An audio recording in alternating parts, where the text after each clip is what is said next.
So this has been an incredible day. I want to thank Charlene for inviting me to be part of this. It really is an amazing and inspiring day. And I'd like to thank Laura Grizzly Paws for the blessing today. It was really a great way to start the day. So I don't usually use notes to speak, but you're going to thank me later because it's going to keep me on time.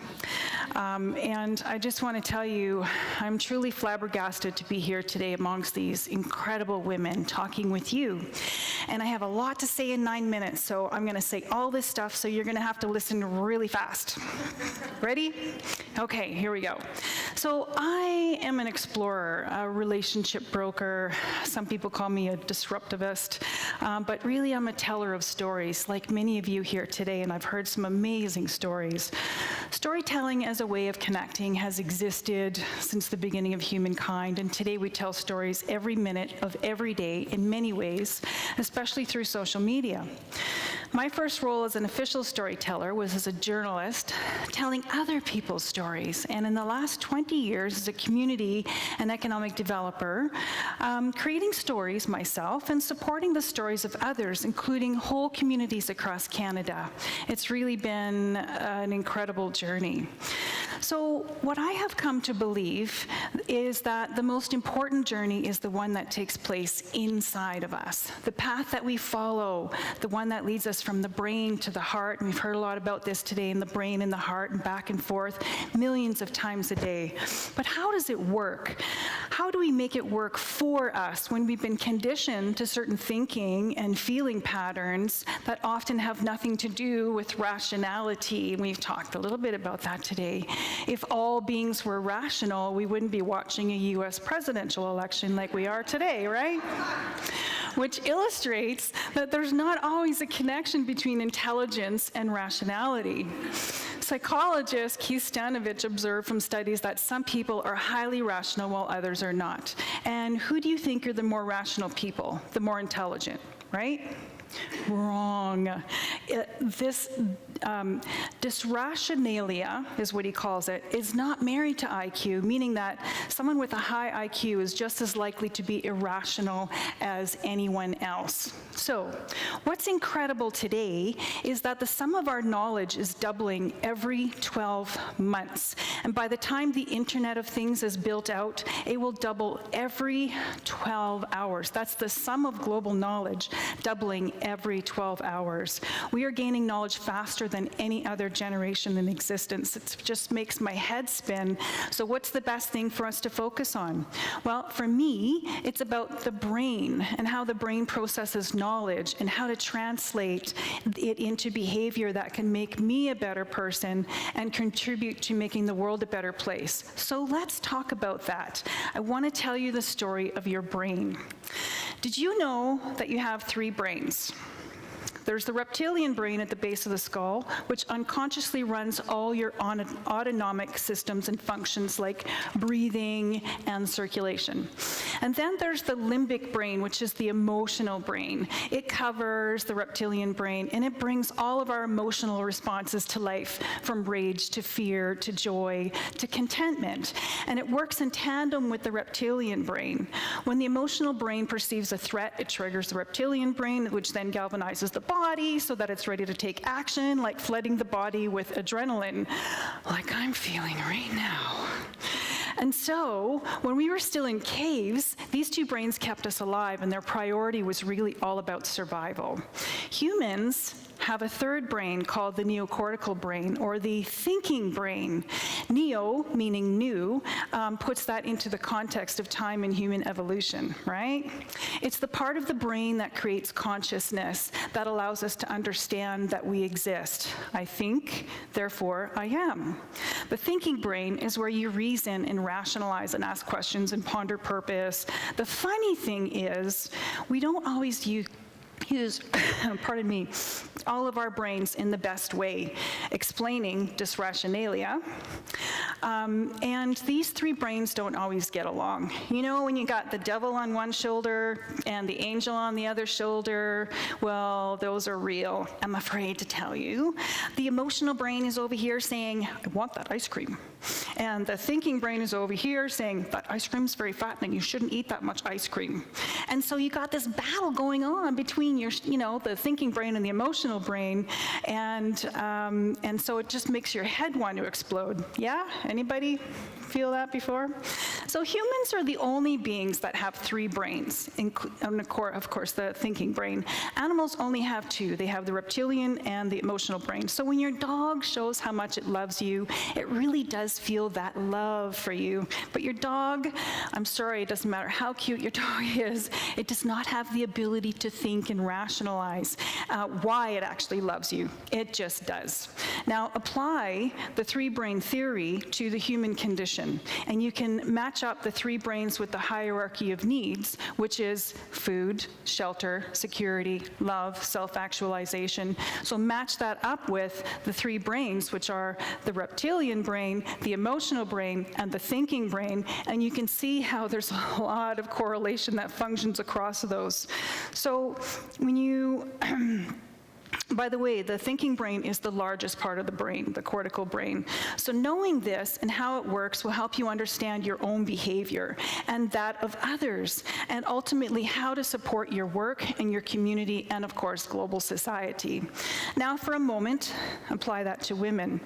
Whether we feel secure in society, able to self-actualize, no human can consistently live a self-actualized life unless they feel safe and that their basic needs are met.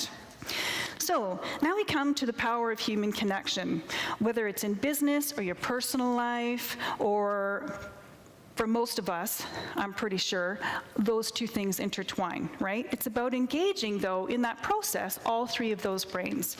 If you're doing business, networking, or just having a dinner party, be mindful about how you create an experience for all three brains. You make the reptilian brain physically comfortable, keep the emotional brain happy so it's not distracted by fears or concerns, and then you want to stimulate the thinking brain so it doesn't get bored.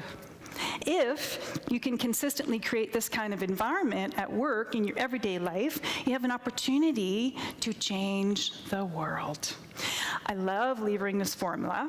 If you layer it in with positive stimulus that leads to pleasure, you have an even more powerful opportunity to generate results. That's why a lot of business is done on the golf course or at a sports event or at your wine club or in really good networking sessions like this. When I organize events, my friends who are here will tell you that I often carve out time for structured interaction where we ask questions and learn new things and even challenge ourselves outside of our habitual comfort zones, but in positive ways, ways that allow us to connect with each other. Apply that to economic and business and community development, and you will see a much more meaningful generation and you'll have a richer and deeper prosperity result in your society. It's simple biology, and it's beautiful. And it's complicated. The conflicts between our brains and our conditioning in society can really mess shit up. So, when your emotional brain is threatened, which can happen to varying degrees multiple times a day, it sets off a physiological response in the body, and this affects people in different ways depending on your conditioning, and can cause a lot of dysfunction and anxiety, and things like addiction. At the severe end of the scale, PTSD sufferers can even experience a phenomena where the thinking brain actually shuts down, skewing the normal spectrum of behavior. For most people, though, this can simply throw you off in your day, especially when behaviors are perceived as threatening. Your brain reacts to these and learns different ways to protect itself and to cope. Women are especially socialized with onerous expectations that we must tolerate threats to our well-being on a regular basis.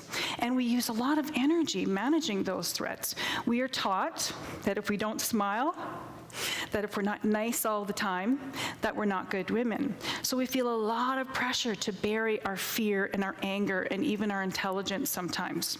It makes women more vulnerable to things like gaslighting or criticism or abuse or other pernicious misogynistic behaviors. I had to practice saying that a few times.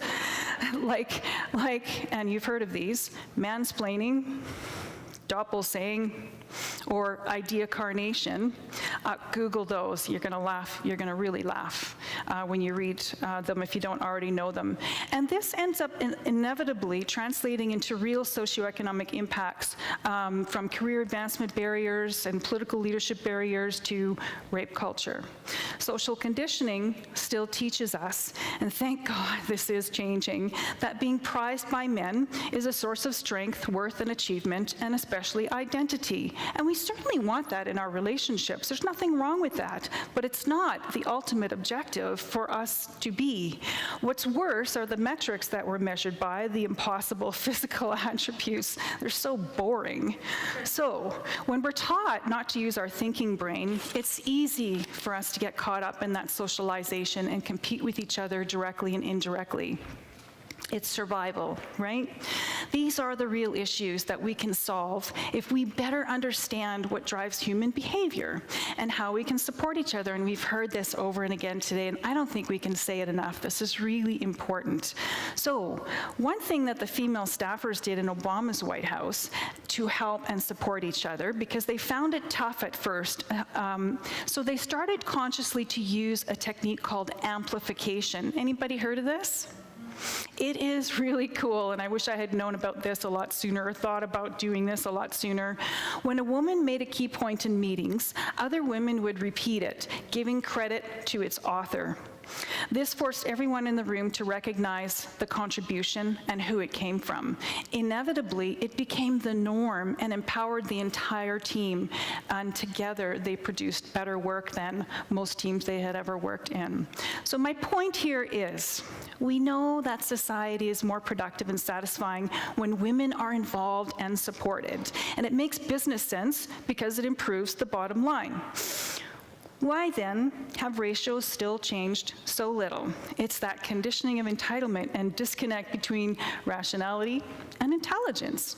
But you, as women, are powerful, and even more so when we work together. And when we understand that our real power is when we use all of those brains together, and especially that thinking brain, we can better challenge irrational conditioning. It elevates us to be more than our instincts, more than just animals that eat, sleep, and propagate. It's what deepens our ability to empathize, and women are especially good at this. And if we bring this back to the human connection, it results in a better balance in society. So I ask, learn about your brain and how it works. I'm sure most of you are already doing that, but it's really fascinating.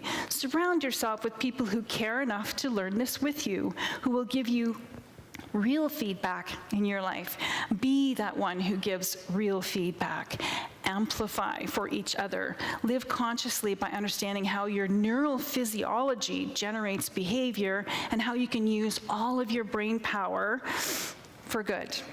I promise you, if you understand this, it will change how you observe human behavior, how you interact with the world around you, and how it can impact your work and your community. Thank you so much for still being awake.